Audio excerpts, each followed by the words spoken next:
Auction time. This is the 5F series auction, 5F01. This is a dacite blade, or let's say a preform for a blade. It's not fully finished, right? I did this on video, but I haven't uploaded the video series yet.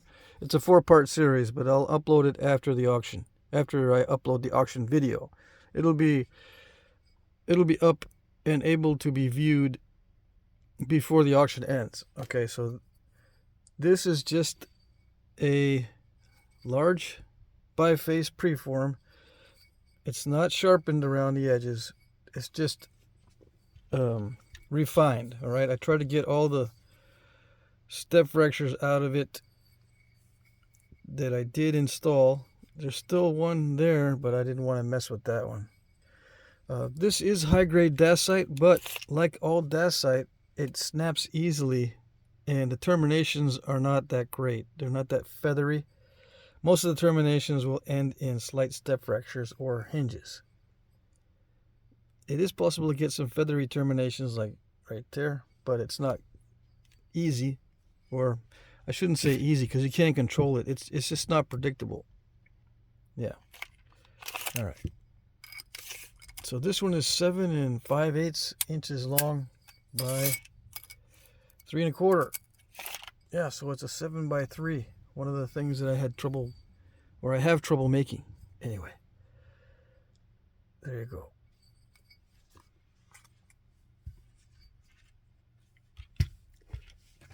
Let's see.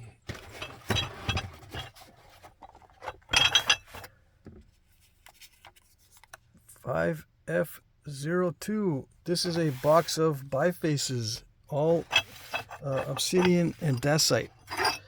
This is a high-grade dacite, very similar to the previous blade, except this one has bubbles in it. It's a kind of a bubbly type of dacite. All right, this blade, this biface, it's just a biface, right? It's not sharpened all the way around. It's not refined. It does not have really sharp edges. It's got some grinding on it, so it's just a biface. Okay. 7 3/8 by 3. Okay. High-grade dacite. This one's much higher grade. This is like the highest grade dacite that I received. I believe I received it from my friend. Let's see if I can remember. I can't remember exactly. It's either Brian or Eric. Golly, I can't remember. Anyway, high grade dacite. 6 3/8 by 3. This one is also high grade dacite, but this has banding in it. It's kind of like a banded obsidian, but it feels like a dacite because it's not as translucent as the other banded obsidians that I've seen. So I'm calling it a dacite. Okay. This one is refined more than the others. It's thinner. Okay. I don't want to drop it on the other ones. Let's see. 6 1/4, a little bit over 6 1/4 by 2 15/16. This one is a banded obsidian, and you can see through it. See, it's got bands of dark or black stripes in it in various places. It's overcast today, so that figures that the sun is not able to shine through this easily. But you can see. All right, it's very similar to a triple flow in quality, which means it's very high grade. 5 3/8, I think. Yeah, by 2 5/8. Yeah, very high grade stuff, but I didn't want to thin it more than this because sometimes it's just unpredictably snappy. On all these blades, you can finish them out with pressure flaking if you just sharpen them around the edges, if you don't want to get them any thinner. If you want to get them thinner, just be aware these are advanced techniques if you want to thin these down any further than they are. So if you're a newbie and you're thinking you can thin these down further and get some really thin blades, I don't recommend it. Now, if you're an advanced snapper, you want to thin these down, that's fine. But if you're new, I don't recommend thinning them any thinner than this. I stopped at this thinness for a reason. It's because going any further can easily snap it in half. And yes, it depends upon the material. The more snappy it is, the thicker I left it. So this, it's thick, right? You might say to yourself, oh, I can thin it down a little bit more.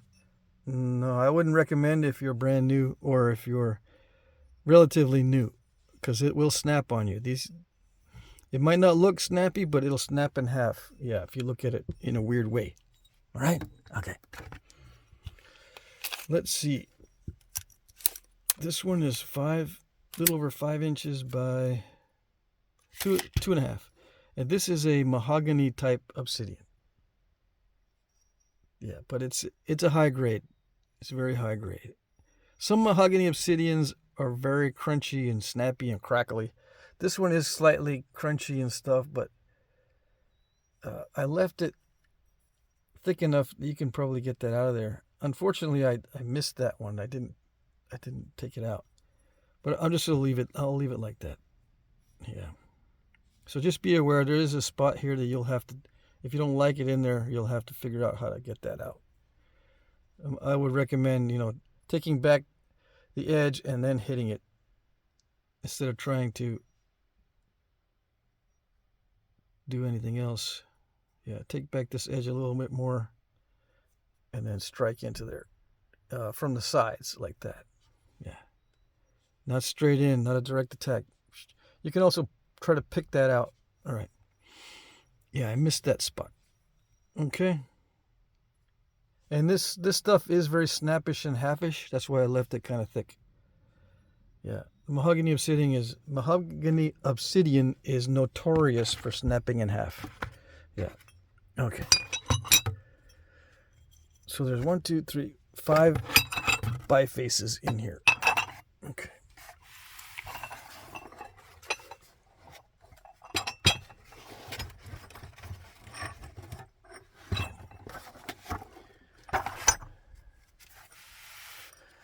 $5F03. This is a box of one broken biface and the other ones are intact bifaces. These are all raw cherts. I had sold these previously in another auction, but my friend who bought these didn't feel that he could nap these without breaking them, so he sent them back to me and he said, I can do whatever I want with them. I said, okay. All right, we'll offer them to somebody else. These all can be heat treated. These raw cherts can all be heat treated and thinned down further. But these are just rough bifaces, okay? And there's one broken obsidian or dacite. This is a dacite, I would say. Yeah. And yeah, see how easily it snaps in half, even when it's thick. Yeah. Now, you might say, well, this is an internal defect because it had that weird crack in it right there. That might have been the problem. It may have had an internal defect, but I'm not sure about this one. That might have been a flaw in the stone that made it snap so easily. But I usually leave these pretty thick anyway. All right. So this one used to be 5.5 inches. This one is 4.5 by 2 5/8. Yeah, it can be heat treated. I recommend 400 degrees for all of these, and not much higher unless it's not napping well. Okay, 400 would be the highest I would go on these. Maybe this one can go higher. The lighter the color, the higher it can go as a general rule. The darker the color, the lower. You want to be below 400. The higher the color, the lighter the color, the higher the heat you can potentially go to. But experiment with it if you want to heat treat. All right, 6 inches by 3.5. 5 1/4 by 3 1/2. 4 by 2 3/8. And let's see, 3 5/8 by 2 1/4. This one is a raw Georgia Jasper. Yeah, that's the most refined one in here, and I would recommend heat treating it. Unless you like it raw, then you can, of course, you can still nap it raw, as I did. I think this is a Burlington, raw Burlington chert or something similar. It might be something totally different than Burlington. It just looks like Burlington to me. But yeah, if it is Burlington, it needs something like 500 degrees to get it to become glossy. 500 degrees minimum if it is Burlington. If it's something else, it might need a lower temperature. So just be aware. Okay.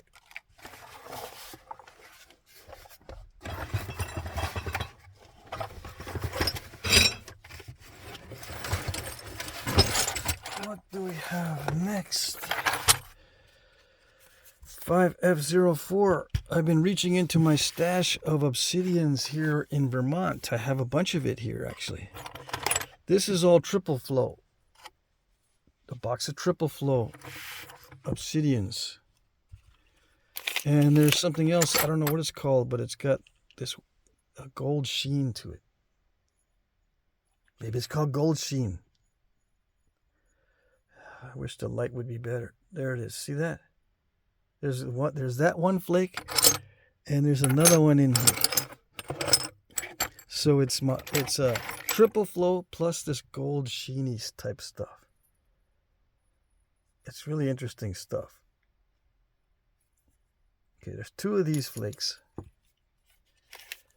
and the rest is triple flow, 3 1/8 long.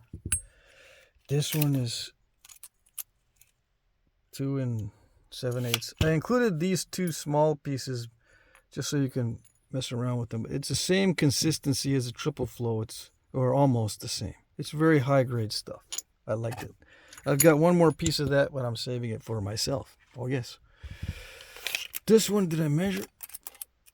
This one's 4 1/2. Now it doesn't look like a triple flow because you might say, where's the red? I don't see no red.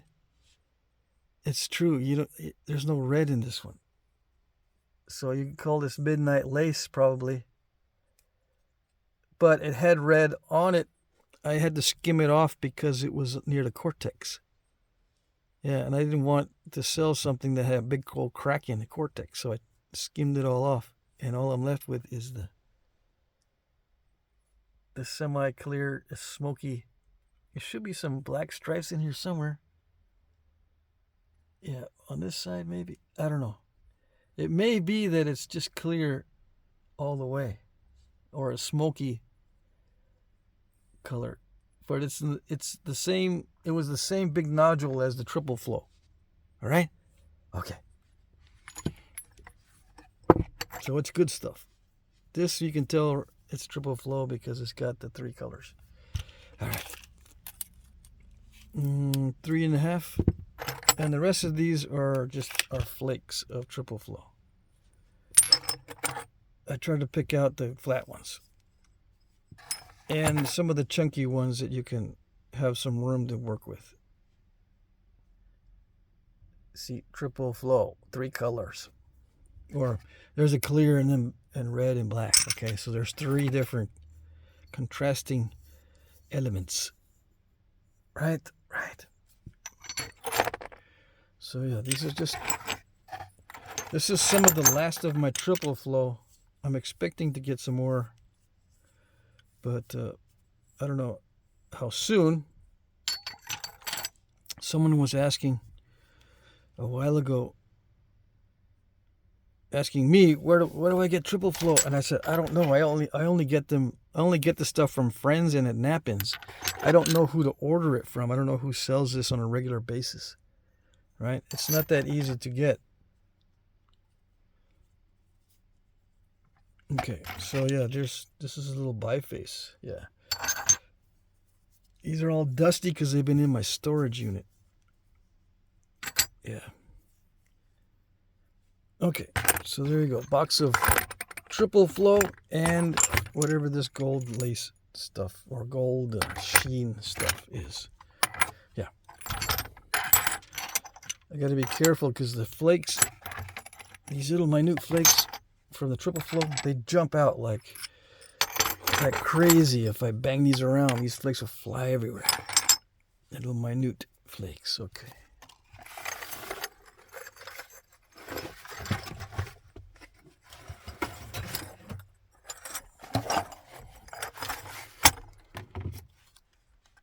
F05, a box of high-grade dacite.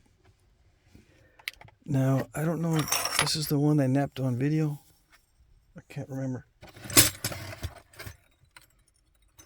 Let me see. I think this is the stuff I napped on video. I think this is the same stuff as the first blade that I showed.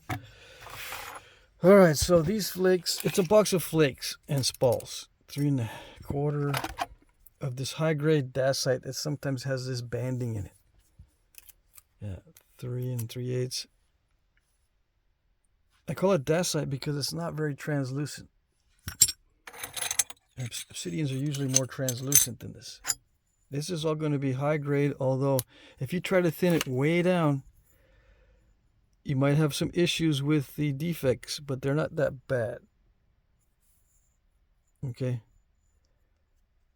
Relatively speaking, these defects are not that bad. I tried to pick out the flattest ones or some that had some meat on them so that you can get something out of them. Yeah. How big are these flakes? This one's 4. They're going to look bigger than they actually are because my hands are small. 4 5/8. Probably won't get that full length. This is a chunky piece. It's a spall. 4 1/4.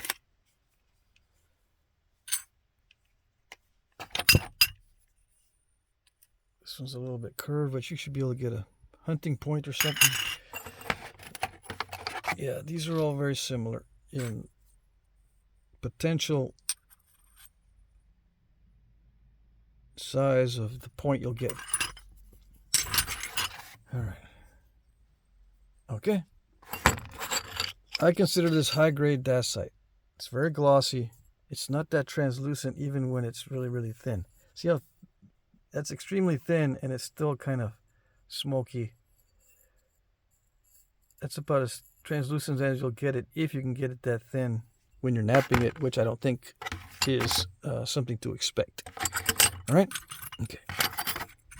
Yeah, it's just for advanced nappers. If you're new and you're thinking, oh, high-grade dacite must be easier than regular dacite, it's good for beginners. Yes and no. Yes, it's easier to nap, relatively speaking, than the poor quality dacite. But if you're a beginner, you're going to snap these all in half. Unless you leave them thick. Okay? Just be aware. Okay.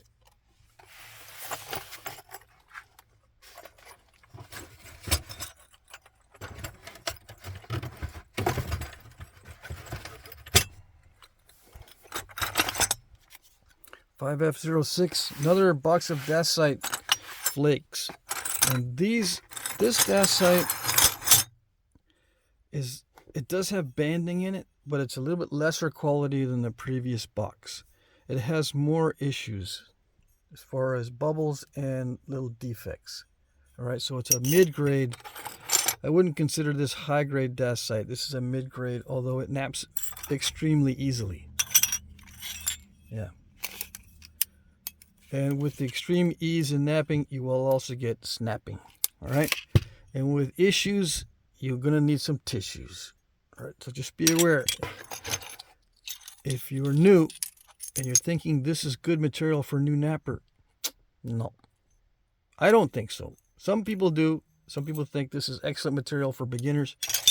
I think this is advanced material for advanced nappers. Okay. But if you want to get your hands on some high-grade dacite and you are new, by all means, get it, experiment with it, find out that it's way too delicate for you, and then put it aside and nap it later, and then you'll be very happy. Yeah, that's the way it goes. This one still has a little bit of the outside patina and cortex, but I think it's okay. I don't think there's any issues with that. Otherwise, I would not have included it. I try not to include stuff with lots of issues, and I try not to make these, or I try not to choose pieces that are really curved. I hope that some of this can be used. The flat part there, you might lose this curved part up there, or you can just use it as a flake knife. Yeah, it's up to you, whichever you want to do. Yeah, this has got a good amount of straight portion to it. You're probably going to lose some of this curved on the top. Yeah. How long is it? Well, let's see. I don't know. You can get 3 inches pretty much. Yep. Anything more than that, you're going to have to be skilled at, figuring out how to take them, get the most out of that curved part. Okay. Again, it's just this stuff for advanced nappers, in my opinion. Advanced napper stuff. But you guys, if you have no idea what the high-grade dacite is, and you want to know, now's your chance. Well, I said this was mid-grade. Yeah, this is mid-grade because of the issues and some of the properties make it very snappish and halfish. Yeah. Issues like bubbles and areas that have grain. It looks like it has grain. It might nap better in one direction than another. Okay, I was talking about that during my latest napping video. Some of this stuff might have grain to it. That's what makes it less than high grade. So I said high grade. Yeah, it's high grade for dacite, but overall it's a mid-grade napping material. Okay? All right. Hope that's clear as mud. Good. All right.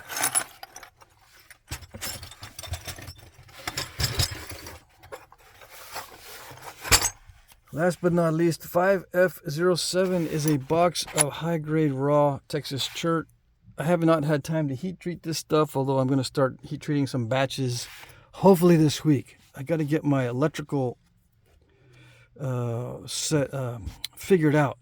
Where can I plug in two turkey roasters so I can do some heat treating? Why two? So I can actually separate batches more effectively into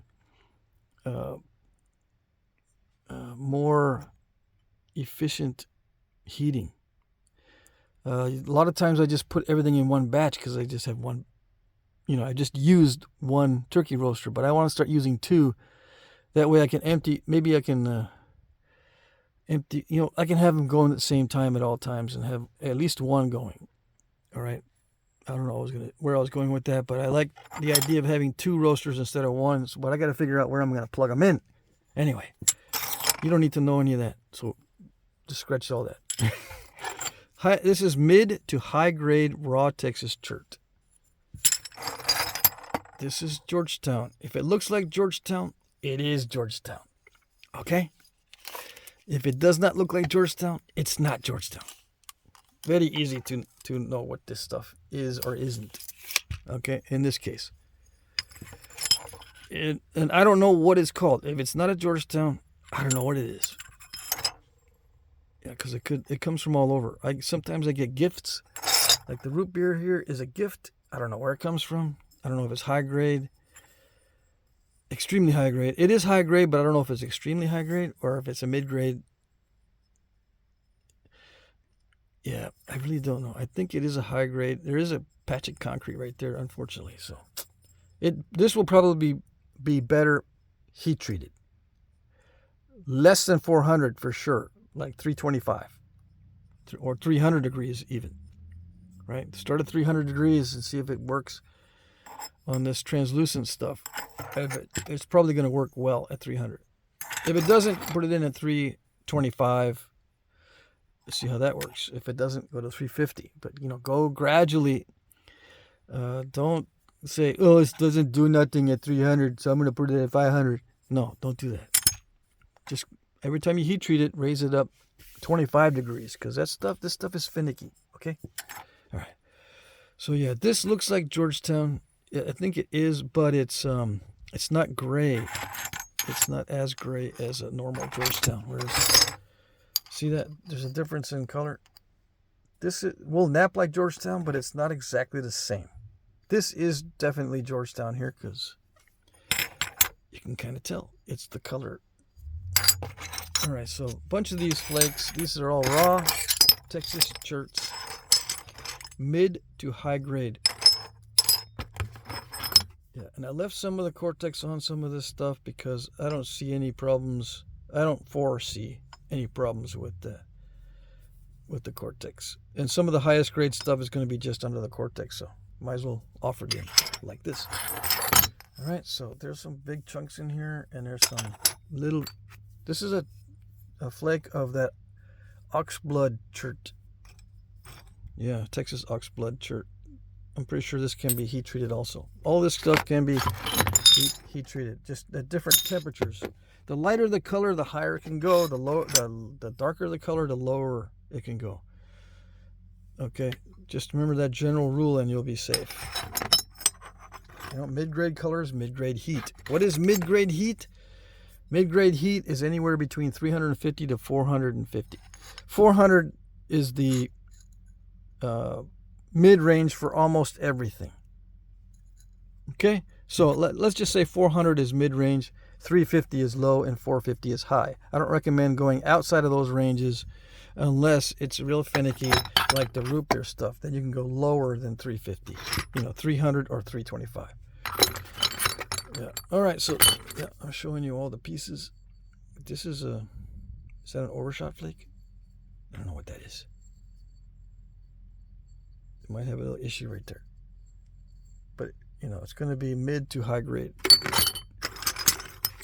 Okay. And this box is over full, but I'll get them all in there somehow.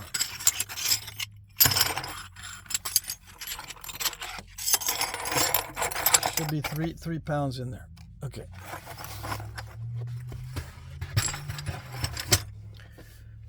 All right, rules. These are my cheat notes. Yeah, there's a better description of the auction in the description box below. Please look at my previous auctions to see how they work. If you're not able to reply or to comment, you will not be able to bid, because that's how you bid, in the comment section. Auction 3J has a demo on how to bid. I used my tablet. Yes, I did. I used my tablet. Bid in the comment section under one of my pre-populated comments. This means that you will be replying to one or more of my comments. My pre-populated comments will contain the item number, the timestamp, and a short description. All right? So yeah, you can just, when you look at the auction video, you'll see in the comment section comments already in there that I put in there. And you just reply under one of those comments your bid. Reply your bid, or whatever shows up as a button. Sometimes it says reply, sometimes it says comment. Some people get confused, like, well, you said to reply and the little button says comment, so that I don't have a reply ability. No, just hit the comment button. It's the same thing. All right. I will like your comment if I see it. Very important. Sometimes comments are not always visible. It may take a while for me to like your comment, but as the time approaches the end of the auction, I will check more frequently. Yes, I will. Try not to bid at the last minute. Okay, guys? Yeah, try. I know it's hard. Yeah. It's like trying to stick to your diet. It's very hard. It's very hard to not bid at the last minute. But try. The reason I say that is because YouTube's time tracker can be up to 2 minutes off. Why does that matter? Because YouTube's time tracker, the little timestamp that gets put on your comment, sometimes is not accurate. Yeah, amazing. So it can be up to 2 minutes off, and it'll show you that you're late, even though you're not late on your bid. Because, everybody knows how to bid on time. It's not that hard. But sometimes YouTube time tracker says you're late. Oh, well, I use the time tracker because that's what everybody sees. So to be fair to everybody, I have to use that time tracker. So just be aware. This is just so you can be aware of what's going on at the last minute. All right. Shipping is free in the U.S. International shipping is discounted but not free. And I won't go into all this. If you're an international bidder, most of you guys have already done business with me, so you know what's up. Yeah, you know what's going on. But anyway, just be aware that international shipping is discounted but not free. And sometimes it gets highly expensive. Okay? All right. I will provide tracking numbers. I accept PayPal, Venmo, Cash App, checks, or money orders. I can also email you an electronic invoice from PayPal. Yeah. You can pay that with a card. Now, please note, I cannot charge your credit card on my end. For security reasons, my PayPal account does not allow me to charge on my end until or unless I have a point of sale type of system set up. Then, yeah, I can use a credit card number. But for now, I don't have the point of sale ability. So you're going to have to click on the link and use your card at your end. All right. The reason why I mention this is because some people, they won't bid unless I can take care of all that stuff. Okay, so just be aware. Winners will be announced starting at 9:01 p.m. Eastern Time, which means they will be announced starting at 8 p.m. Central, or 7 Mountain, or 6 Pacific. This means the auction ends at a different time depending on your time zone. It ends for everybody on the East Coast at 9:01. Like, I'm on the East Coast now, so it ends at 9:01. I start checking it and announcing the winners at 9:01. It ends at the top of the hour at 9 p.m. Eastern, but I wait a minute or so to keep refreshing to make sure I see everybody's bids, and then I start announcing at 9:01 Eastern. All right, so just be aware of your time zone. Okay, I will reply to your winning bid with blah, blah, blah, blah. Those of you who have done business with me before or participated in the auctions, you know all this. But if you're new, this is important. If you are new and you win, you need to email me your information, your name, address, etc., to jackcrafty2@gmail.com. Why? Why don't I notify you? Well, I do notify you in the comment section that you've won, but you need to email me your information so I know who to charge and where to send the item to. Yeah. That's why. And if your YouTube name is different from your real name, I need to make sure that I have that information. Some guys will just email me and say, I won item such and such. Okay. And that's it. They want me to do the rest. I don't know. Do you want me to look you up on Facebook or something like that? Because I'm not going to do it. You need to send me your information, all of it, your address, your name, and your real name, if it's different from your YouTube name, and blah, blah, blah. Okay? Just be aware. All right, so that's the end of the cheat notes. I hope you guys had a good weekend. I hope you liked the auction items. I'm going to try to look through all my stash of rocks and offer flakes and spalls as well as points in the upcoming weeks. All right? That's it.